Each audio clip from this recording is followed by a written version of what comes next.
Good morning, students. Welcome, students, to the third chapter of Geography of Standard 8th. Name of the chapter is Humidity and Clouds. So, in this chapter, we are going to study about the humidity और clouds के बारे में पढ़ेंगे. Now, see, in the starting here, examples are given. Can you tell me दिया है?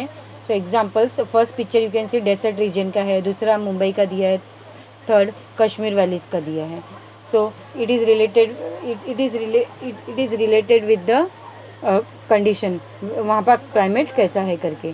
Now see, generally we keep talking about the weather condition. We can identify the weather condition through the conversation about. यहाँ पे conversation हुआ है लोगों के बीच में. So through that we can come to know what type of weather condition is there. जैसे कि पहला वाला क्या दिया है राजस्थान का. It is very sunny today, the wind has stop blowing and I foresee sand storm आ सकता है यहाँ पे. So we has to go move quickly. Second में क्या दिया है, it is very hot today and the other person what is telling, yes I literally soaked because of the sweating ज़्यादा हो रहा है. और थर्ड पिक्चर में दिया है that is children wear the sweaters and then play, क्योंकि वहाँ का क्लाइमेट क्या है, कोल्ड है. So we experience the dampness और dryness in the air throughout the year. तो हम लोग को जो एयर में ड्राइनेस या डैम्पनेस जो भी हम लोग को पता चलता है through out the year we can experience that. The changes occurring in the weather condition in desert areas, coastal areas and mountainous areas is evident from the figures. So here through the picture we can come to know. ये जो images दिए उससे हमको पता चलता है what type of climate, मतलब weather condition कैसा होगा desert area का, coastal areas का और mountainous area का. Now Rajasthan. So Rajasthan it is lying in the region with dry and hot air. तो राजस्थान कहाँ पे, वो रीजन टोटली ड्राई है, रेगिस्तान वाला. एंड वहाँ का एयर कैसा है, हॉट है. So there is hardly any moisture in the air. So people wear loose cotton cloth. तो वहाँ के जो एयर में मॉइस्चर प्रेजेंट नहीं है. So because of that people mostly wear cotton clothes, एकदम ढीला ढाला, मतलब loose cotton clothes they are wearing. Kashmir valley lies in the region with cold and dry air. So moisture is minimal in the air. So people cover themself with warm clothes. और कश्मीर में क्या है, वहाँ का it is there the climate is cold and moisture is, नाम के लिए moisture present है एयर में. So mostly people they are wearing warm clothes. Now in Mumbai the air is hot and humid. So the proportion of moisture is very high in the air. और मुंबई का क्या है, मुंबई के एयर में देखो moisture बहुत ज़्यादा है present. So in addition if dark clouds cover the sky the content of moisture in the air increases. और अगर डार्क क्लाउड से स्काई कवर हो जाता है तो उसकी वजह से क्या होता है, moisture in the air it is going to increase.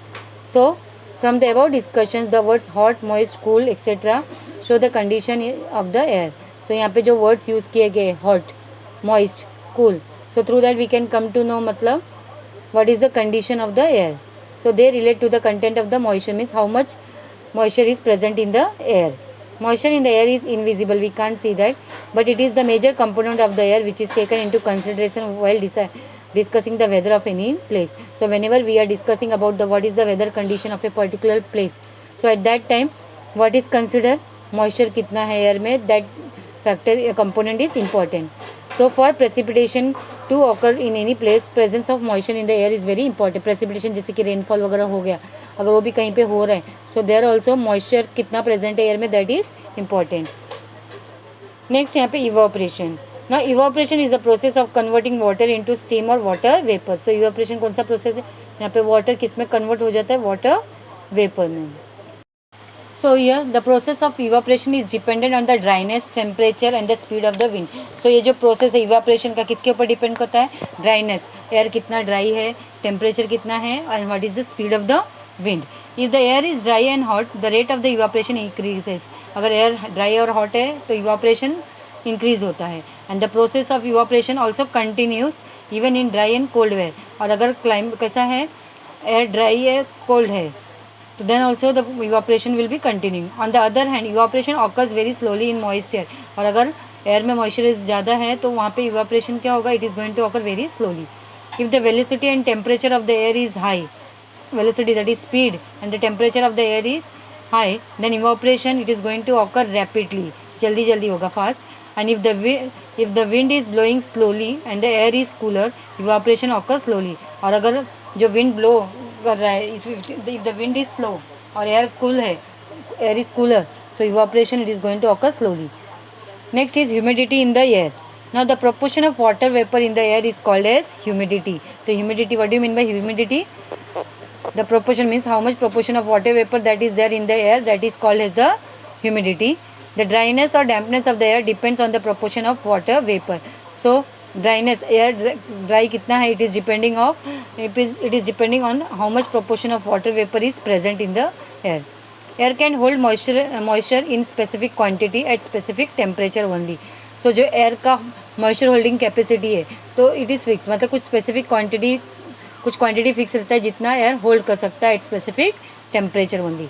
As air cool downs its moisture holding capacity reduce है, और जैसे जैसे एयर कूल होते जाएगा उसका मॉइस्चर होल्डिंग कैपेसिटी क्या होगा, कम हो जाएगा. This implies that warmer air can hold more moisture than cold air.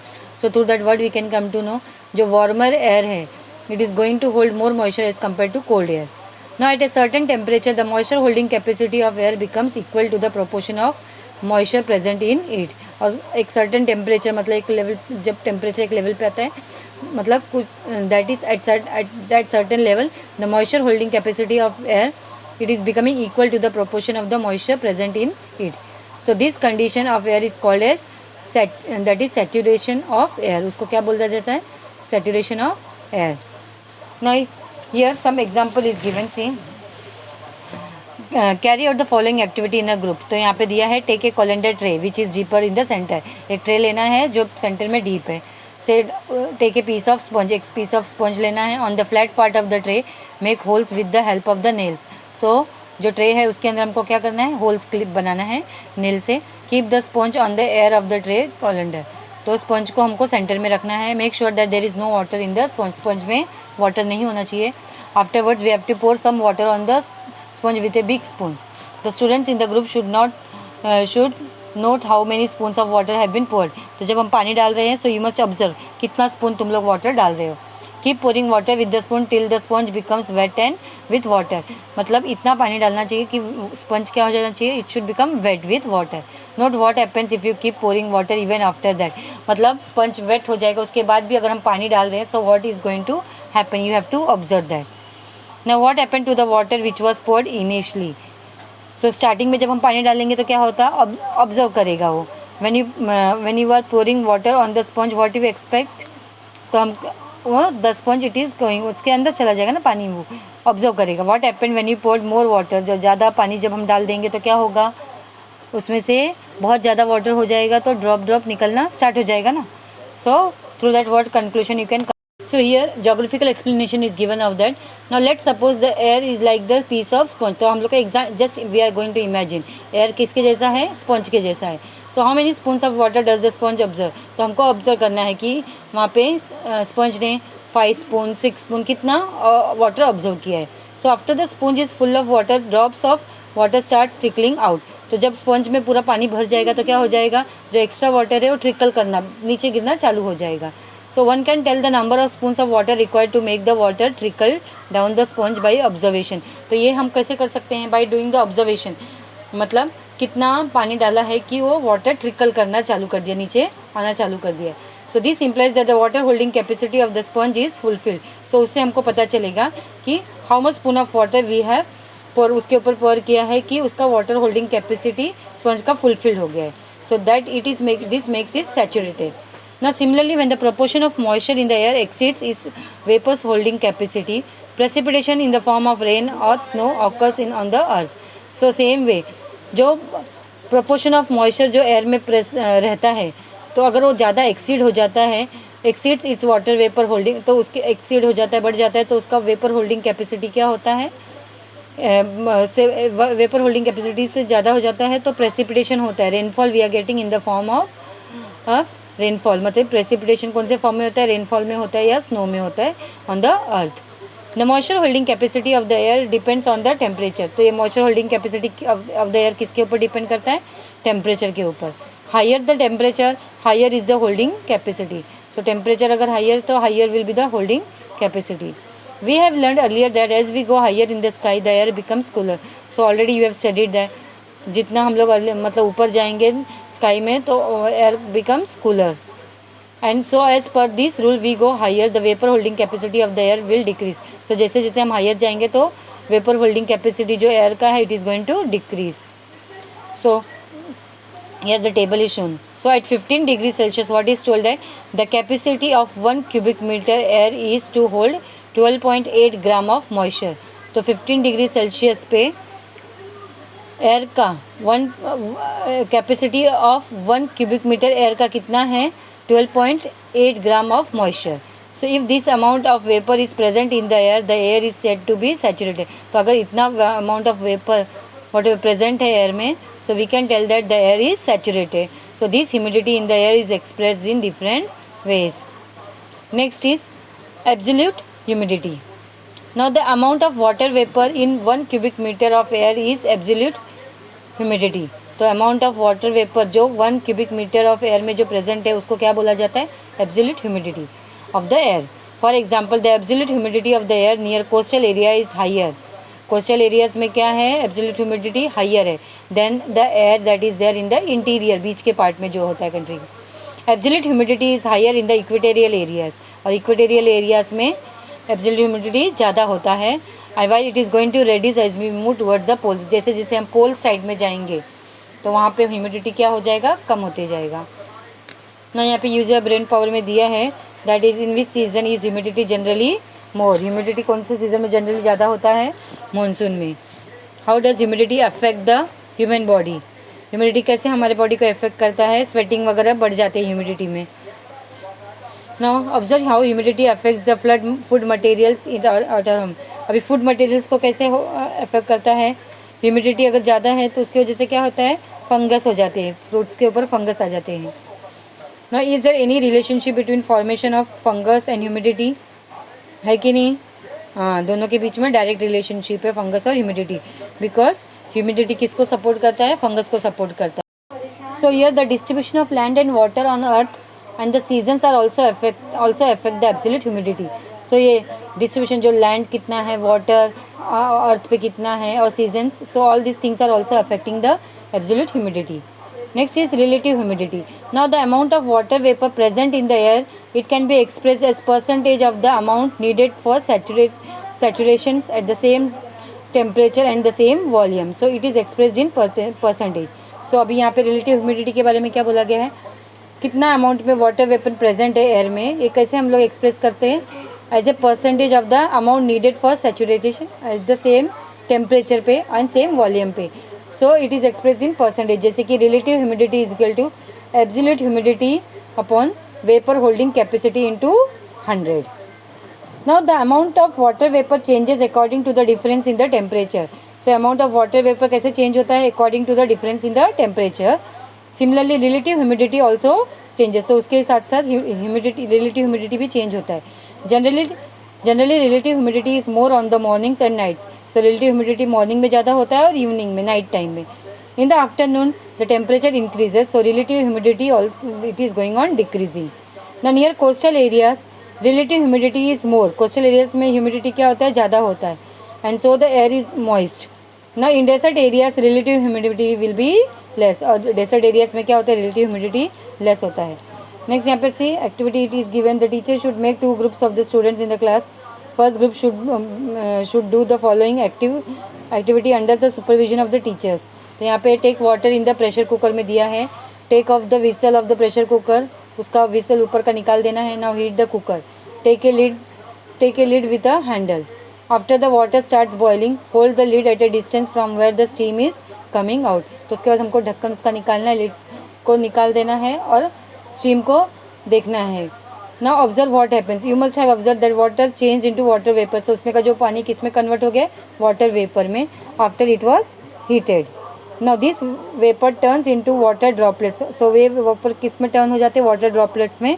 When it touches the cooler lid, जैसे कि लिड को टच होता है तो वो क्या होते हैं, ड्रॉपलेट्स बन जाते हैं. We can see the water droplets deposited on the lid. जो ढक्कन अगर हम लोग लिड खोल के देखेंगे तो उसके ऊपर जमा हुए रहते हैं ये water droplets.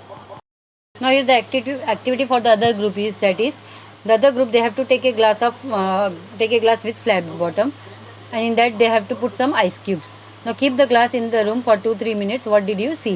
Now see, after that observation जब हम करेंगे तो क्या मिलेगा, in sometimes you will see droplets of water on the outer surface of the glass. जो ग्लास है जिसमें हम लोग ने आइस क्यूब डाला है, बर्फ डाला है, ग्लास के बाहर कुछ वाटर आउटर सरफेस पे ड्रॉपलेट्स आ जाएंगे. So when the water vapour in the air comes in contact with the cold surface, condensation take place. So ये वाटर वेपर जो एयर में है, they are coming into contact. जब वो cold surface के साथ कांटेक्ट में आते हैं तो क्या कौन सा प्रोसेस होता है? Condensation take place. So this droplets form the outer surface of the glass. ना इन द फर्स्ट एक्टिविटी में क्या हुआ है? Steam from the cooker cooled. Cooker में से जो स्टीम है कूल डाउन हो गया और condensed they were form into water droplets. ना इन द सेकेंड एक्टिविटी में vapour in the air condensed into water droplets. ना next is condensation, densification and sublimation. Now the process of changing of water vapor in the air into water is called as condensation or densification. तो यहाँ पे process of changing water vapor in the air into water, water vapor से कौन किस में change होता है? water में. So that process is called as a condensation or densification. Also the process of vapor, that is gas, changing into solid state is called sublimation. और ये जो वेपर्स है, जो गैसेस किस कौन सॉलिड फॉर्म में होता है तो उसको क्या बोलते हैं? सब्लिमेशन. ना if the temperature of the air reduces, its vapour holding capacity also reduces. So temperature air का जब कम हो जाएगा तो वेपर होल्डिंग कैपेसिटी भी क्या होता है? रेड्यूस हो जाता है. Same way when relative humidity of the air becomes 100%, vapour starts condensing. और रिलेटिव ह्यूमिडिटी जब 100% हो जाता है एयर में, so vapour it is start condensing. So at this time the temperature of the air should be at a dew point पे आ जाता है. So it implies that for condensation temperature should be low and relative humidity must be high. So condensation के लिए इससे हमको क्या पता चलता है? टेम्परेचर लो होना चाहिए और relative humidity high होना चाहिए. So in the free environment, condensation of the vapors in the air occurs around fine particles. कौन से particles से? fine particles, जैसे dust में, salt में, etc. in the air. Next is dew, frost and fog. So they are also the forms of condensation at the ground level, while clouds are a form of condensation at a higher elevation. Elevation मतलब height पे. Now clouds and types of clouds. Now clouds are a form of condensation at higher elevation पे होता है. Condensation occurs around minute particles, छोटे particles जो atmosphere में होते हैं ना, वहाँ पे होते हैं. So condensed water or snow particles in the clouds are very fine and almost weightless, बिल्कुल वेट नहीं होता. एंड सो क्लाउड्स क्या होता है? फ्लोट करते हैं, एयर में फ्लोट करते हैं. So land and water they get heated because of the heat of the sun. So air near the surface heat up rises and becomes less dense. So land और water जल्दी heat हो जाते हैं किसकी वजह से? Heat of the sun. और air जो सरफेस के पास है वो हीट अप हो जाता है, rises and it becomes denser. So hot air rises up as it goes higher, the temperature of the air reduces and the moisture holding capacity of the air reduces. So ये air जैसे जैसे higher होते जाएगा, so temperature of the air क्या होता है? Reduce हो जाता है और उसका मॉइस्चर होल्डिंग कैपेसिटी भी रेड्यूस होता है एयर का. So relative humidity keeps on increasing here. Now the water vapour in the atmosphere turns into water and snow. So this is the dew point level of the air. उसको dew point बोला जाता है air का. Now the level of condensation is determined by the water vapour in the air. So condensation process किसके ऊपर decide है? By the water vapour कितना present है एयर में. Keep in mind that the freezing point is also dependent on the altitude and water vapour. जो freezing point होता है, freeze होता है, so it is depending upon the altitude, height और water vapour कितना present है. Now because of the condensation, fine particles of ice and water float in the air at a greater height. So they accumulate, that is they get collected around dust particles in the air and becomes large in size. So ये किसके कहाँ पे accumulate जमा होते हैं? Dust particle के आसपास in the air and they become large in size. So their accumulation together is called as a cloud. So ये एक्यूमुलेशन जो कलेक्शन होता है टुगेदर क्या बोला जाता है? उसको clouds. Now because of vertical flow of the wind they float in the atmosphere. तो वह विंड कैसे फ्लो हो रहा है? वर्टिकल इसमें. So they are floating in the atmosphere like a kite which floats in the air as it moves higher and higher. Same जैसे kite हवा में, काइट को हम लोग फ्लाई करते हैं तो ऊपर ऊपर जाता है ना, same way air it moves higher and higher. The clouds to float in the atmosphere because of the vertical flow. Now your clouds are found at different altitudes about the mean sea level. अलग अलग altitude, height पे पाए जाते हैं. Clouds which form at greater altitudes are formed from very fine snow particles. जो बहुत ज़्यादा height पे, मतलब हायर ग्रेटर एल्टीट्यूड हाइट पे पाए जाते हैं, वो किसकी वजह से फॉर्म होते हैं? Because of the very fine snow particles की वजह. The process of evaporation and condensation occur consecutively in the clouds. So specific type of clouds cause rainfall on the earth. The proportion of vapor is more near the earth surface. तो यहाँ पे कुछ specific type के जो clouds होते हैं उसकी वजह से क्या होता है, रेनफॉल होता है अर्थ पे. और ये proportion of vapor it is more on the is more near the earth surface. So as we go higher away from the sea level, the amount of vapor it is going to decrease. जैसे जैसे हम लोग sea level से दूर जाते हैं, higher away from the sea level, तो amount of vapor it is going to decrease. Hence the clouds at a lower altitude are large in size, while the clouds is at higher altitude are smaller. So ये clouds जो होते हैं ना lower height पे ज़्यादा होते हैं, large in size they are more in size, while the clouds at higher altitude they are smaller in size. Now clouds are formed at different altitudes in the atmosphere. After observation we can divide these clouds into three main types on the basis of their altitude. तो height के हिसाब से हम लोग इसको three main types में divide कर सकते हैं क्लाउड्स को. The height from the base of the clouds is taken into consideration. तो उसका हाइट कहाँ से कंसिडर करते हैं, बेस से.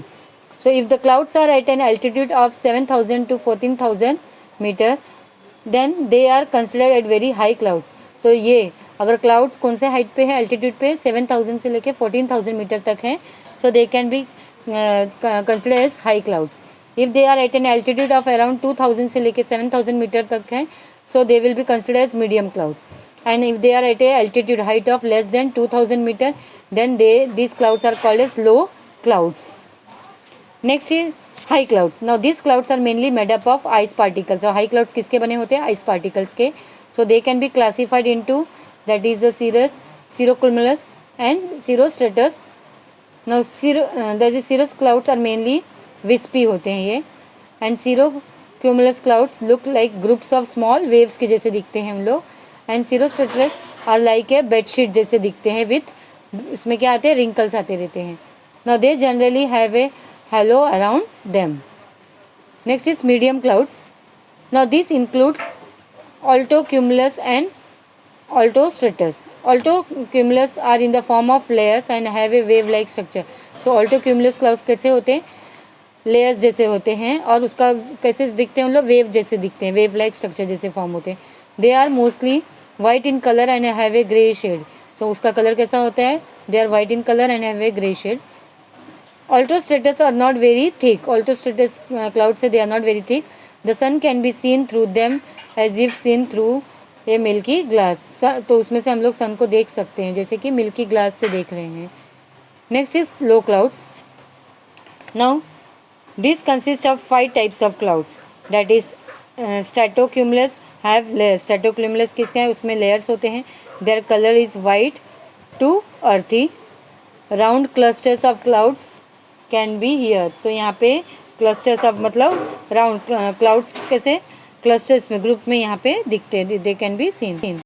Now here stratus clouds are also have layers. They are also they are ash colored and their base is uniform. And nimbostratus has thick layers and they are gray ash in color and causes continuous rainfall and even snowfall. उसकी वजह से continuous rainfall भी होता है और snowfall भी होता है. Next is cumulus clouds. Now these clouds are formed extensively from 500 meter to 6,000 meter altitude height पे. And the vertical flow of the air adds to the formation of these clouds. So air कौन से vertical इसमें flow हो रहा है, उसके वजह से this clouds are formed. They are huge and dome shape जैसे दिखते हैं, ये कर्व जैसे. And they are grey in colour. The cumulus clouds are an indicator of pleasant weather. तो क्यूमुलस क्लाउड्स मतलब वेदर कैसे होगा, प्लेजेंट, अच्छा होगा. The vertical expanse of this clouds increases so much that they turn into cumulonimbus clouds and bring rain. Next is cumulonimbus clouds. Now these are characteristic clouds which are indicators of thunderstorms. So ये clouds जब होते हैं तो क्या होता है, thunderstorms आता है. And these look like huge mountains जैसे दिखते हैं. They are dense and dark in color. There is thunder accompanied by lightning. तो उस टाइम पे thunder आता है, उसके साथ lightning भी होता है. They bring rain with storms and may sometime bring hailstones हो जाते हैं, ओले वगैरह भी पड़ते हैं बर्फ के. Now but such type of rain does not last long. तो वैसे rainfall ज़्यादा टाइम के लिए नहीं होते. The largest of these clouds bring rainfall accompanied by lightning. तो इस टाइम पे जो rainfall होता है उसके साथ साथ क्या होते हैं, lightning also. The top proportion of these clouds has an anvil like shaped, anvil जैसे दिखते हैं. And the clouds have a positive charge at the upper end and negative charge as the lower end पे. Now the line below them always has a negative charge. उसके नीचे का जो line क्या है, नेगेटिव चार्जेस रखते हैं. Due to difference in the charges, electric charges are formed and lightning occurs, lighting up the sky for a moment. तो उसकी वजह से लाइटनिंग इलेक्ट्रिक चार्ज होता है ना, तो लाइटनिंग ऑकर होता है from the sky for a moment, एक सेकेंड के लिए. The air around the lightning rises up because of the heat and this leads to large thundering sound. तो एयर क्या होता है, अराउंड जो लाइटनिंग के अराउंड में एयर होता है राइज अप होता है, and because of that the heat and this because of the heat and it leads to large thundering sound जो हम लोग को सुनाई देता है ना, वो होता है. As compare to other clouds the rain drop of this clouds are larger. So दूसरे क्लाउड से कंपेयर करेंगे तो रेन ड्रॉप्स इस क्लाउड्स का क्या होता है, लार्ज होते हैं, because they move up and down a lot of times and they are acclimating, getting collected more and more water. Now drops become larger and larger and are unable to float in the clouds. तो ये जो drops रहते क्या होते हैं, size में large होते हैं. सो उसके वजह से, बड़े होने की वजह से क्या होता है, they are not able to float in the clouds because of the weight. उनका वेट ज़्यादा होता है. So they fall in the form of rain. तो वो ज़मीन पे गिरते हैं, अर्थ पे गिरते हैं इन the form of rain. Sometime the air in the clouds is very cold. तो एयर क्या होता है, कभी कभी क्या होता है, क्लाउड्स में बहुत कोल्ड होते हैं. As a result this drops freeze हो जाते हैं and they form in the form of hails. बर्फ वगैरह जो गिरते हैं ना, बोलते हैं that, so they are called as hail stones. So students, in this chapter we have studied about the humidity and clouds. तो इसमें हम लोग ने ह्यूमिडिटी इन द एयर कितना प्रेजेंट होता है वो पढ़ा है, एब्सोल्यूट ह्यूमिडिटी के बारे में पढ़ा है, relative humidity. along with that we have studied about the clouds and the types of clouds. So hope you have understood the chapter. Thank you.